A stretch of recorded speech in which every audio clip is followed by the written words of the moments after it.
my whole life. I wanted to be a lawyer. I wanted to go to law school. That was my only dream.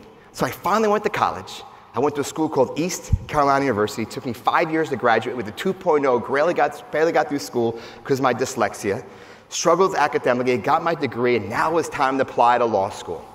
And I knew I wasn't going to go to Harvard or Yale or Princeton. I knew I wasn't going to go to some prestigious Ivy League law school. So I researched.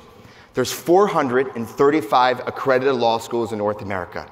I just had to find one that would accept me. And so I researched, of the 435 accredited law schools, what are the bottom 37 law schools in the country? Like, what are the easiest 37 schools?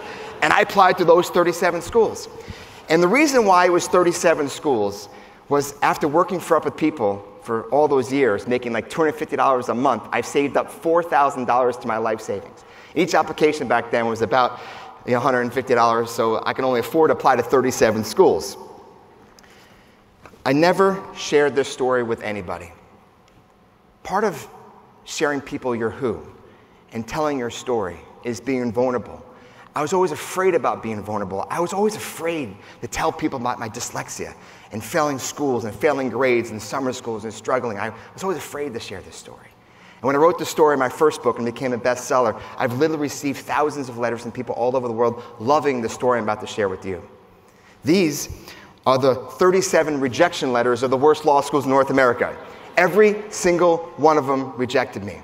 I didn't even know there was like 37 ways to politely tell someone to go take a hike, but here's the trend. I regret to inform you.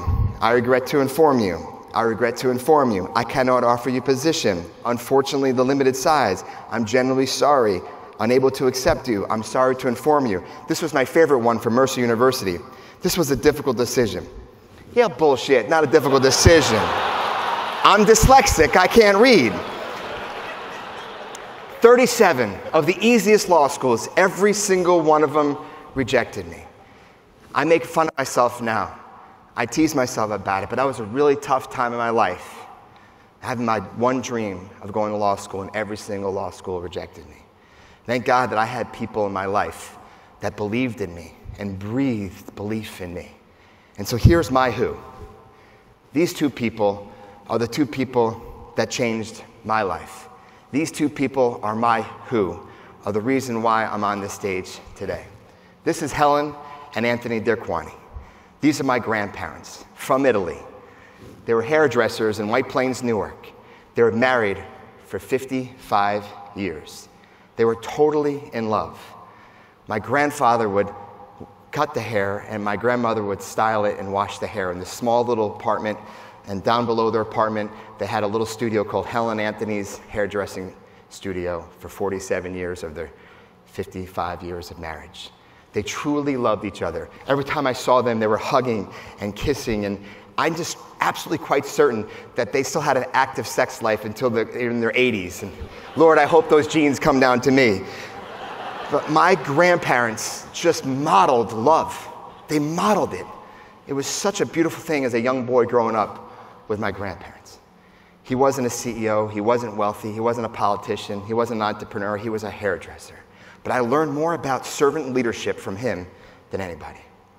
After 55 years of marriage, my grandmother had a massive stroke. She went to spend the rest of her life in a nursing home in Connecticut. And the physical therapists and occupational therapists all gave up on her. She was never to be walked again.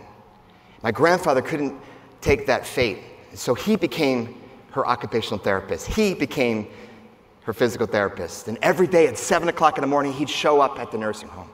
He'd wait for the doors to be open. He'd run right to Helen. He'd work on her legs. He'd massage her. He spent 12 hours a day from 7 to 7, 7 days a week.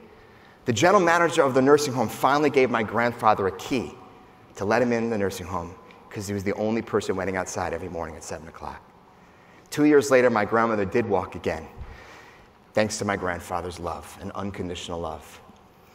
Unfortunately, months after that miracle of her walking again, my grandfather got diagnosed with a brain tumor. He had a tumor the size of a golf ball in his brain, and he was on his last days, and we hired hospice. We went to his home, and his 4 daughters, his 14 grandkids, and all his nieces and nephews around his bedside to say goodbye.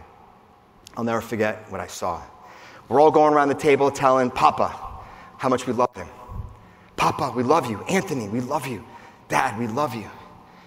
And here's where his last words were. Stop telling me you love me. Don't tell me you love me.